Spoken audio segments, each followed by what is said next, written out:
Hi, this is AP Khadke.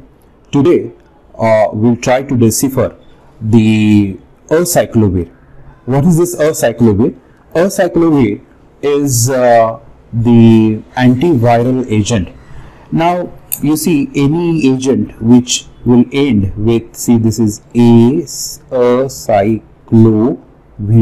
Now, the one which is ending with this VIR is always the agent which is antiviral in nature, and the acyclo which is here, this acyclo refers to the acyclic sugar moiety is attached.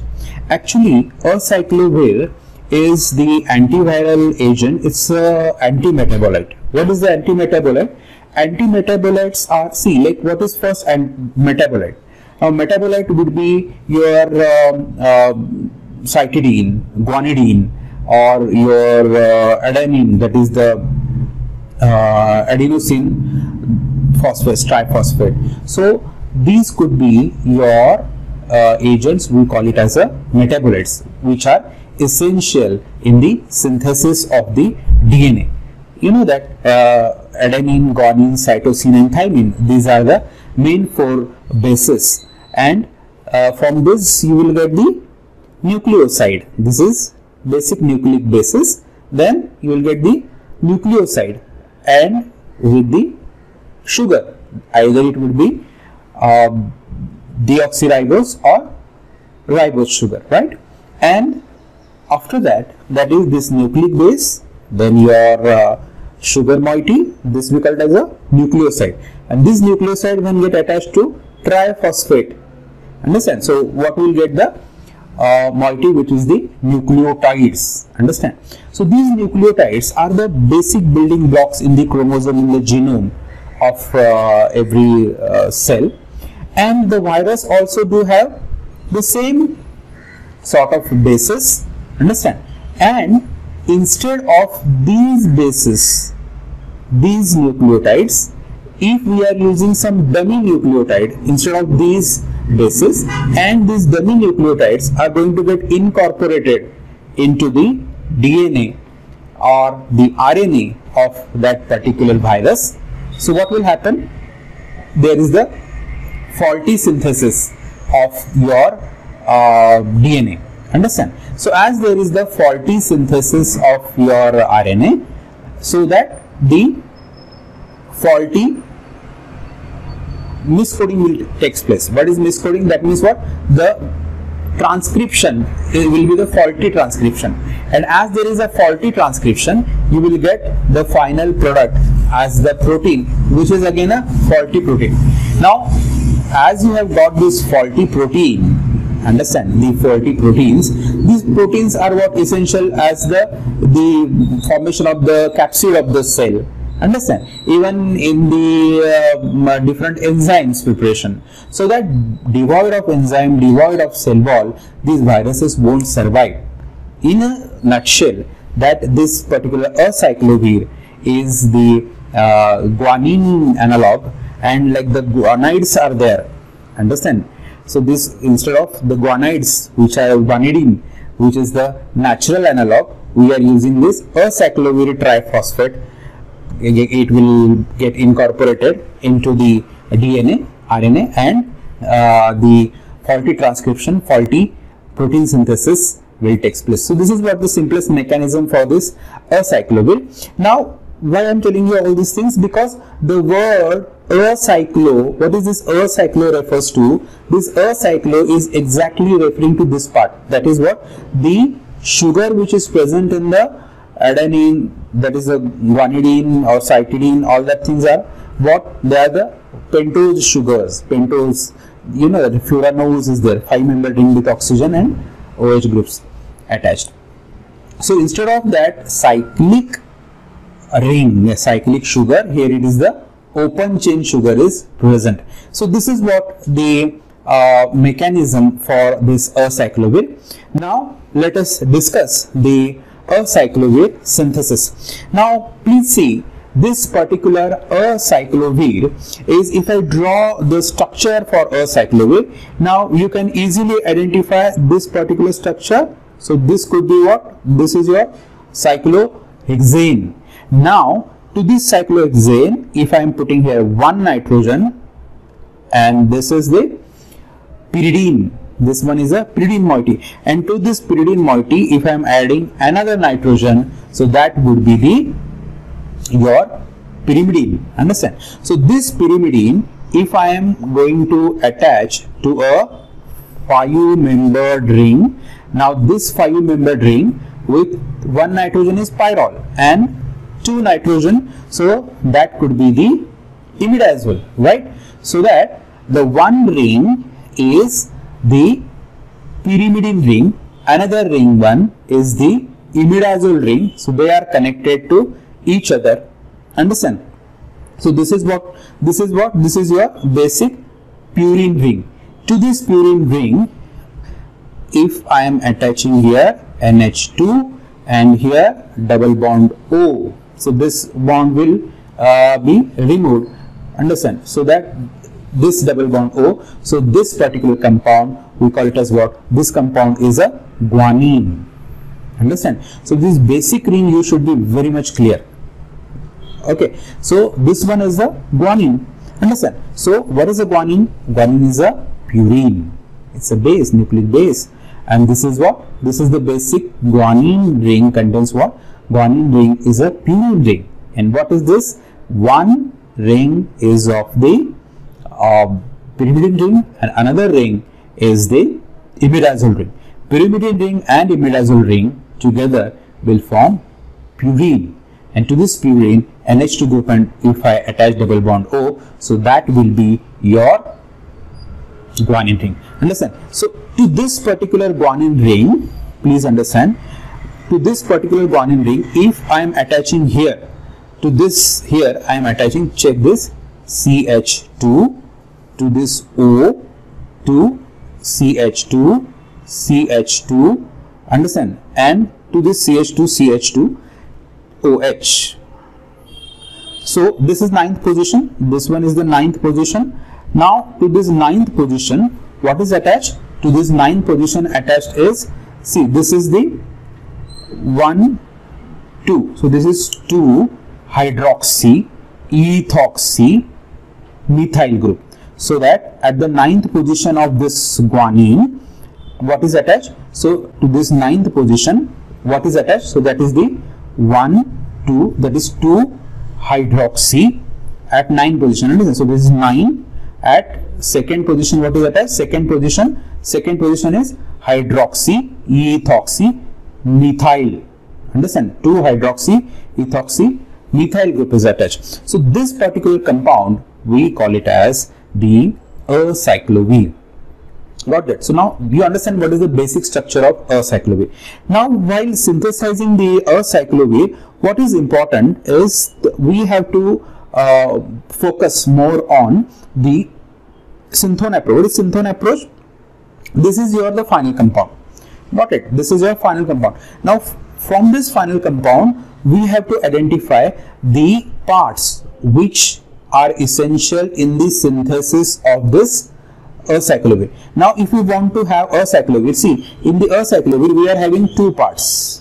So this is one part, this one part is this particular part is the guanine. So you will get the guanine ring. So that is directly we are getting taking the guanine for the synthesis. Understand? Now the second important part is this one, this CH2O, CH2OH, and this particular compound we are going to synthesize first.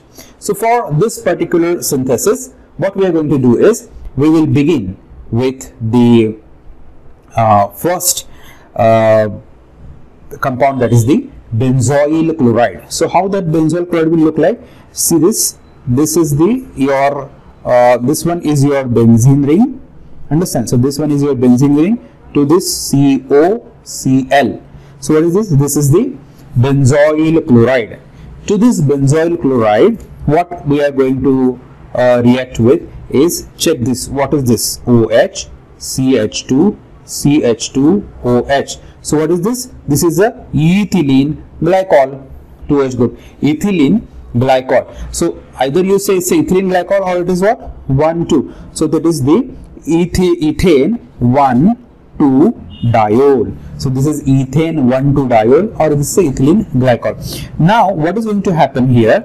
The ethylene glycol, now this reaction will take place in a base, and what that base could be? Check this, C2H5 thrice N. So what is this? This is the triethylamine. So in presence of triethylamine, what is happening? The hydrogen from this hydrogen and this chlorine, these two will be removed as hydrochloride, HCl. Understand? And this hydrochloride will react with your base. Got it? And you will get the next compound, and that could be, see, this is benzene as it is, this is benzene as it is, this is C double bond O, then it is attached to O, then it is attached to CH2, CH2OH. Got that? So this is what is the 2-hydroxy, this is what 1, 2, this is 2-hydroxy, this one is ethyl, and this is benzoate.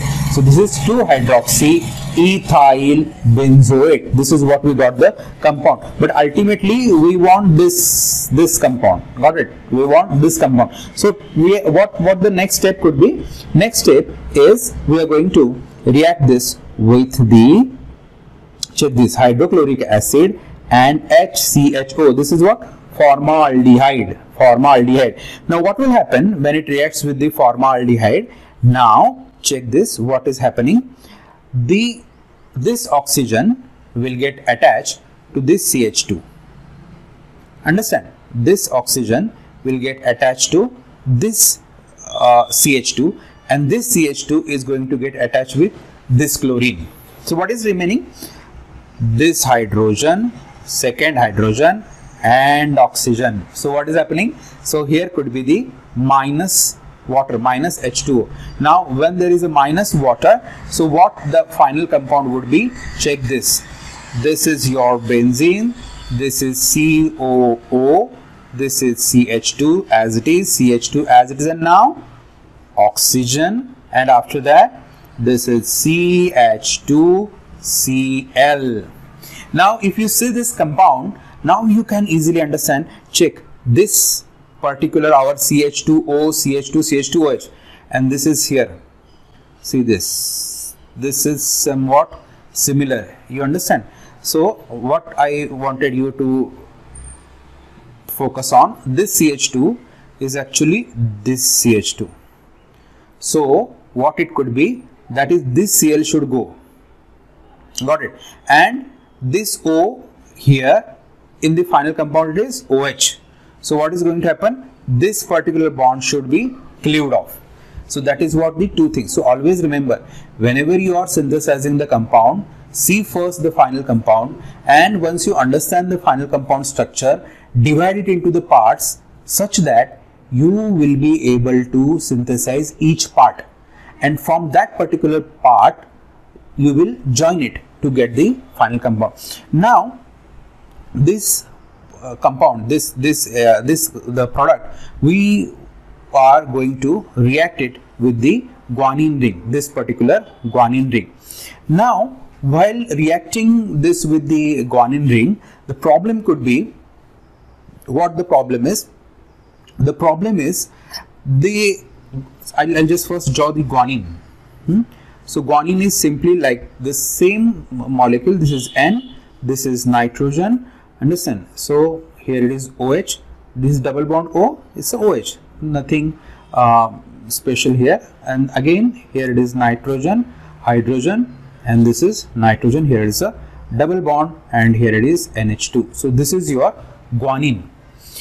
Now when we are going to react this guanine with the compound what we got here, that's a benzoate compound, what is happening is, while reacting with this compound may react with this hydrogen. Actually where we want, see, this Cl and this one hydrogen we want to remove, but what is the guarantee that this proton will be removed by this chlorine. The NH2, this hydrogen is also reactive, and the OH, this hydrogen is also reactive. So the entire this side chain may get attached to here, may get attached to here, or it may get attached to here. So what we have to do is, we want this at 9th position only. 9th position is this one, 9th position, this 9th position only, so that if we want this compound to be at the 9th position, what is supposed to be done? What is supposed to be done? That is, this proton at the OH and NH2, we need to mask it. We need to mask it. Mask it means what? Please check what is the meaning of masking, that you please understand. Now there is one compound, check this, this is CH3 group thrice, silane twice, and this is NH, that is this is NH. So what is this one? This particular compound is hexamethyl. This is 3, 2, this is 6 hexamethyl. This is disiloxane. Understand? Hexamethyl disiloxane. So hexamethyl disiloxane, when it will first react your guanidine, this guanine, with the hexamethyl disilane, when it reacts with the hexamethyl disilane, what is going to happen? Please understand what is going to happen. Now the proton at these 2 position, we are going to replace it. How? Check this. Here it is O. To this O, what is attached? Si, your CH3. Check here from here, CH3. Si, CH3. Understand? CH3. I'm sorry, CH2. No, it's actually CH3 only. CH3 thrice. Understand? So this is silane and CH3. So this will get attached here. Another silane, one silane attached here. Another silane will get attached here. Understand? So this is Si, CH3 group thrice. Got that? Got that? So what is happening? This is one. There are 2 molecules. Understand? So one molecule get attached here. Second part will get attached here. Now when these parts are secured, these 2 protons are secured.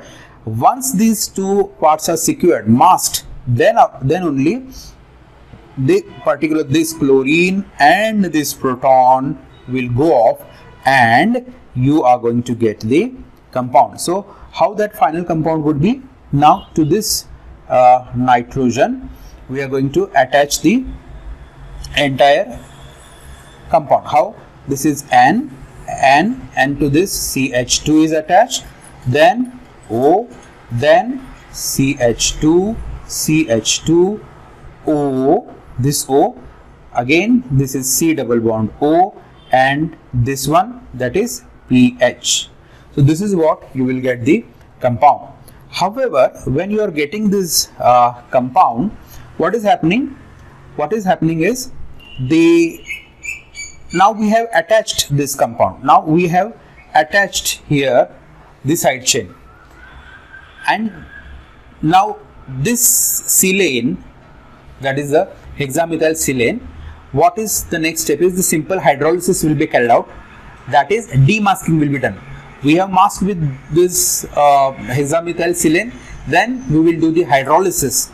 So once the hydrolysis will take place, this particular compound will go, this is again cleaved off, and once these 2 things are cleaved off, you will get here OH, and here you will get NH2 back. That is what we have masked. For what? For the 9th nitrogen. The proton at the 9th nitrogen should react to get the desired side chain. We have done this. Now the work is done with, so that we are going to again react it with what we are hydrolyzing it, so that the initial compound we will get it. Now once we get this, now check this particular compound and our final compound. The difference would be, this side chain should be now devoid of this particular part. The side chain should be devoid of this particular part. So that what we can do here, it's simple again. Now the compound should be cleaved over here. Understand? It should be cleaved. So that for cleavage, what we are going to do is ammonia, and we are going to use alcohol. Ammonia and alcohol. Now what will happen? This PHCO,